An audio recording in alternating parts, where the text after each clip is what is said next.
Oui, alors bonjour à tous, je vais vous faire la présentation du logiciel Rosilio 3000 qui a été développé par mes soins afin de proposer des situations didactiques diverses aux enseignants mais aussi aux élèves pour expliquer le fonctionnement d'une machine à commande numérique, en particulier les aspects concernant les axes ainsi que les pré-réglages. Et donc le modèle qui a été choisi pour commencer est le modèle d'Auto Rosilio TB 280 qui équipe de nombreux établissements, en particulier en Île-de-France. Alors voilà, ça se présente comme ça. Lorsque vous démarrez l'application, vous arrivez sur cette page, ici, sur laquelle on retrouve une interface sur la partie gauche et aussi sur la partie droite, ainsi que la machine représentée en 3D en plein milieu du navigateur. Donc au niveau de la machine, on a différentes possibilités de mouvements qui ont été mis en place par des principes de dragging, drag and drop, avec la souris. Donc ici par exemple on peut translater la porte afin de l'ouvrir et d'observer ce qui se passe dans la machine. Une fois qu'on observe la machine au niveau de l'intérieur, on peut s'apercevoir qu'on a ici le chariot longitudinal de la machine qui est représenté en bleu, comme les axes ici, ici, ici. Donc le bleu ici, si je manipule au niveau de l'axe, que je fais une translation suivant Z, on a effectivement ici les coordonnées qui s'affichent et qui suivent la position. Et de manière identique pour le chariot transversal, à ce niveau-là. Voilà. Donc les coordonnées qui s'affichent. Donc chariot transversal, chariot longitudinal, mais aussi la tourelle ici porte-outils, qui est chargée de certain nombre d'outils. Donc si on veut faire varier les outils, on clique à ce niveau-là, pour avoir ici un PCLN par exemple. Alors on remarque d'ailleurs que pour le PCLN, on a déjà des jauges outils qui sont chargés. Voilà. Alors que pour les autres outils, les jauges outils sont inexistantes. Donc ce sera l'occasion de les réaliser avec les élèves. Le fait de laisser un PCLN avec des jauges outils chargés nous permettra éventuellement par la suite de l'utiliser pour faire du positionnement au niveau de l'origine programme. Voilà, donc en numéro 3, un PDJN. En numéro 4, on a donc une butée, ici à ce niveau-là. Un outil à alaiser. Un outil à tarauder. Un long foret en ARS. Voilà, et un foret à centrer, un petit foret à centrer, ici à ce niveau-là. Alors ce qui serait intéressant d'indiquer, arrivé à ce niveau-là, c'est qu'il existe aussi des possibilités de visualisation au niveau des parties de la machine que l'on peut retrouver dans cette partie ici à droite. Ici par exemple je peux rendre le chariot transversal transparent et la tourelle transparente, ce qui permet d'avoir un meilleur point de vue sur en particulier le point courant qui est ici, donc qui se situe à l'intersection entre la face avant de la tourelle et l'axe du logement sélectionné. Donc ici le point courant. Voilà, qui varie ici et que l'on voit varier au niveau des afficheurs. Voilà. Donc il est aussi possible de rendre le bâti entièrement transparent, comme ça, de supprimer l'ombre qu'il y a derrière afin d'avoir une meilleure visualisation. Voilà.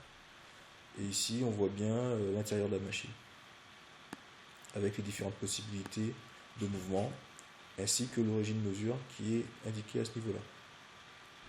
Voilà.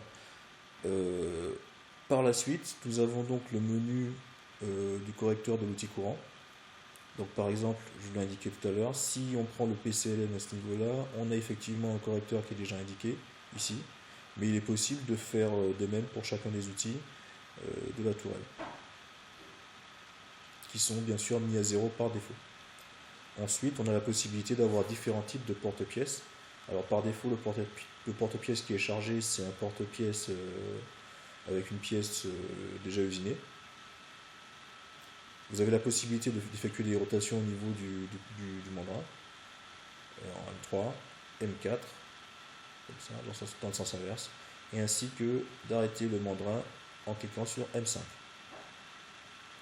De plus, vous avez accès à une cale de réglage, une cale à diode qui mesure 50 mm, bien sûr, de hauteur, et puis une pièce de réglage qui a des particularités au niveau des collisions avec les outils par exemple, ce qui nous permettra bien sûr de faire des jauges outils suivant X sur la partie supérieure de la pièce et suivant Z sur le bout de la pièce.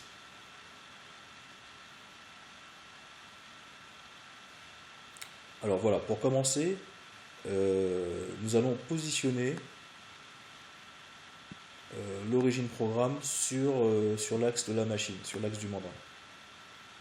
Donc pour ce faire, on se positionne à l'origine mesure 0, 0. Et ici, il s'agit de rentrer la valeur 280 qui correspond au diamètre maxi admissible sur la machine. Donc 280, automatiquement, on a l'origine programme qui apparaît ici, axé sur l'axe du mandrin. Voilà. Et donc maintenant, ce qui serait intéressant, ce serait de venir positionner une origine programme, par exemple, sur la face avant des morts. Et donc pour ce faire, nous allons tout de suite utiliser la cale de réglage, voilà, ainsi que le logement numéro 1 au niveau de la tourelle, dans lequel on n'a aucun outil qui est installé. Et donc on va se déplacer ainsi, voilà, jusqu'à ce qu'on arrive au niveau de la cale de réglage. Ici. Alors vous avez la possibilité, voilà, de vous rapprocher, de vous mettre en collision avec la cale. Afin de préciser un peu les déplacements, vous pouvez utiliser aussi le menu qui est ici, qui nous permet de nous rapprocher plus lentement de la cale afin d'avoir un meilleur réglage. Donc voilà, comme ça ici, hop, voilà, ici on est au contact. Donc ça signifie qu'on a donc une mesure de 50 mm entre la face avant de la tourelle qui est là et la face avant des bords. Donc à ce niveau-là, on va indiquer, pour pouvoir positionner une OP sur la face avant des morts, on va indiquer en Z ici une distance de 50. Voilà, donc la distance de 50 nous positionne donc l'origine programme sur la face avant des morts. Et donc ceci va nous permettre, à partir de ce moment-là, de mesurer les outils. Donc par exemple, si on veut mesurer la butée, ou si on veut mesurer le gros foret en ARS, par exemple, prenons le gros foret. Si on veut mesurer le gros foret en ARS, il suffit maintenant de se mettre en position ici. Alors pour mieux voir, je vais supprimer le P pour l'instant. Voilà, il suffit de se mettre en position ici. Et au contact, ici, à ce niveau-là, on sait que donc notre OP est situé derrière. Voilà. On a une distance de 271,539 sur l'axe Z. Ça signifie donc que la taille de notre forêt est de 271,539 moins la taille de la canadiode, 50, ce qui nous ferait du 221,539 qu'on va indiquer ici dans le champ correspondant. Donc 221,539. Voilà. Et là, automatiquement, on voit le point courant qui se positionne à la pointe du forêt. Et bien entendu, les valeurs ici évoluent tout autant. Voilà. Et donc maintenant, on se retrouve avec le point courant qui est affiché au bout de mon outil. Et donc ce sera le cas pour chacun des outils que vous allez mesurer. Par exemple, si vous revenez sur le PCLN, on a le point courant qui est ici au bout de l'outil. Pour le PDJN, ben, ce n'est pas le cas, puisqu'on n'a pas de jauge ici à ce niveau-là, donc le point courant est au niveau de la tourelle. Par contre, pour le forêt qu'on vient de réaliser, voilà, ici on a le point courant qui est au bout de l'outil, et donc forcément les coordonnées qui évoluent de la même façon. Alors voilà, après avoir effectué ce premier mesurage au niveau des jauges outils, en ce qui concerne le forêt, ce qui serait intéressant maintenant, ce serait de voir comment est-ce qu'on pourrait procéder pour effectuer les jauges d'un outil du type PCLN par exemple. Et donc pour ce faire, nous allons commencer par charger ici le mandrin qui comporte la pièce de réglage. Voilà. La pièce de réglage a une particularité, lorsqu'on la met en contact avec un des éléments de la tourelle, celle-ci devient verte aussi bien au niveau du chariotage, au niveau du diamètre, que de la face avant. Alors nous allons voir ça tout de suite. Nous allons donc prendre le PCLN. Donc par défaut, le PCLN c'est le seul outil qui comporte des jauges. Donc ce que nous allons faire, c'est que nous allons les remettre à 0. Ici, en X, donc le point courant se repositionne à ce niveau-là, au niveau de l'axe du logement. et aussi en Z. Voilà. Donc le point courant se positionne au niveau de la tourelle. Afin d'effectuer les jauges en X, nous allons commencer par réaliser un chariotage au niveau du diamètre de la pièce. Voilà. Alors, ce qui peut être intéressant à ce niveau-là, en fonction de la puissance de votre machine, vous avez la possibilité d'effectuer des rotations au niveau du moindre 1 afin de rendre le scénario plus réaliste. Et donc ici, je vais venir faire un chariotage. Donc, on voit que la pièce devient verte, ce qui signifie que en fait, on est au niveau de son diamètre extérieur. Voilà, donc le chariotage peut être considéré comme effectué. Et ici, on se retrouve sur une pièce qui a un diamètre de 50, puisque le diamètre par défaut de la pièce, c'est 50. Donc voilà, chariotage. Voilà.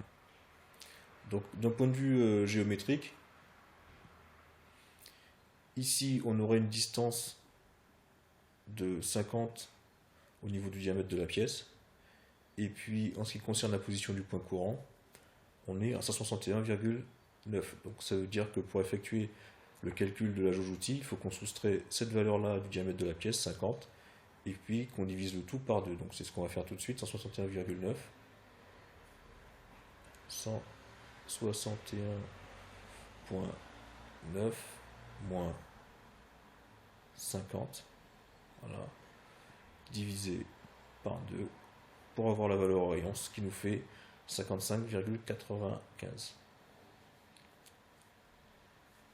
Que l'on va rentrer tout de suite au niveau de la jauge outil en X. 55,95. Voilà. Donc, le point courant s'est positionné en bas de l'outil. Nous allons maintenant effectuer la deuxième opération pour prendre les jauges de l'outil. Donc maintenant que nous avons effectué la jauge suivant l'axe X, nous allons effectuer la jauge suivant l'axe Z. Et pour ce faire, nous allons réaliser un dressage sur la face avant de la pièce. Tout d'abord, nous nous positionnons au-dessus de la pièce, assez précisément. Voilà. Donc ici, on peut mettre la broche en rotation. On effectue le dressage. Alors, ce qui est intéressant, c'est d'être bien sur la face avant, bien précisément sur la face avant de la pièce, afin d'obtenir des jauges relativement précises. Une fois que c'est fait, on reste en position ici, on arrête la rotation. Le postulat de départ, c'est que la distance entre la face avant des morts et le bout de la pièce est de 48. Donc il y a une cote de 48 ici à ce niveau-là. La valeur de la position du point courant en Z par rapport à l'origine programme est de 87,953. Donc on va calculer ça ici. 87,953 moins 48 bien sûr, la taille de la pièce. Ça nous ferait du 39,95.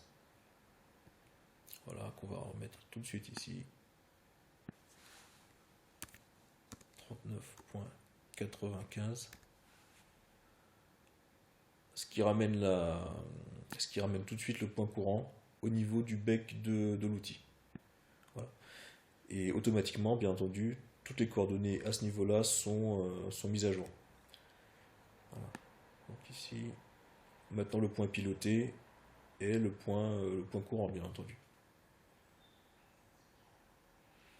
Voilà, nous avons donc effectué les jauges pour le PCLN et pour le long forêt en ARS qu'on a dans le logement numéro 7. Si vous avez des questions supplémentaires concernant l'utilisation de Rosillo 3000 ou que vous souhaitez proposer des améliorations, n'hésitez pas à le faire par le biais de la page Facebook. À bientôt!